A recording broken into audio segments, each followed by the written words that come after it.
Hello everyone, welcome to another episode of To The Point. Today's topic of discussion is Powers of 51st Chief Justice of India. First, let us see why is it in the news. Justice Sanjeev Khanna was recently sworn in as the 51st Chief Justice of India, succeeding Justice D.Y. Chandrachud. He was administered oath by President Draupadi Murmu at the Rashtrapati Bhavan. Let's now talk about qualifications and appointment of CJI.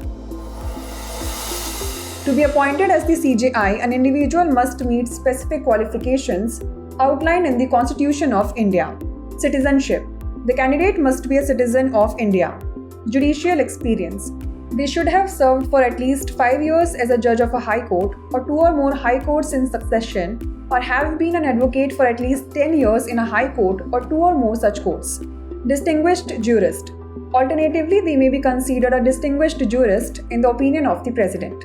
Appointment of the CJI. The CJI and the judges of the Supreme Court are appointed by the President under Clause 2 of Article 124 of the Constitution. He can hold office up to the age of 65 years. As far as the CJI is concerned, the outgoing CJI recommends his successor. The Union Law Minister forwards the recommendation to the Prime Minister, who, in turn, advises the President. Supreme Court in the second judge's case 1993 ruled that the senior-most judge of the Supreme Court should alone be appointed to the office of the CJI. Let's now discuss role and responsibilities. First, judicial authority. Court leadership.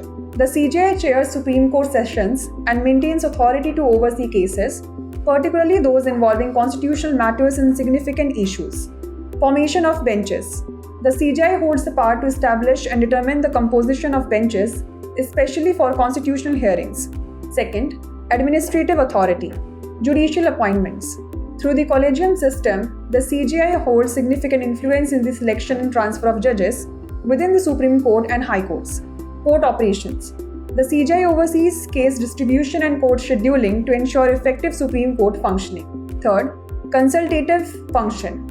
The CJI provides guidance to the President regarding judicial appointments and offers expert opinions on constitutional and legal subjects. Let's now look into the removal process of CJI. He or she can be removed by an order of the President only after an address by Parliament has been presented to President as outlined in Article 124, Clause 4. This should be supported by a special majority of each House of Parliament, that is, by a majority of the total membership of that House, and by a majority of not less than 2/3 of the members of that House present and voting. Grounds of removal: proved misbehavior or incapacity.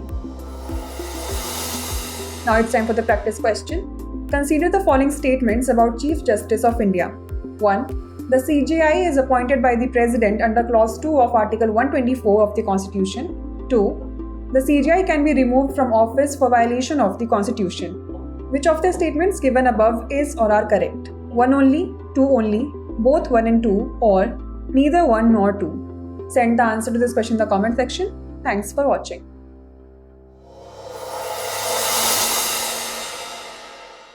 For more informative content, like, share and subscribe, and do not forget to press the bell icon to get the notifications.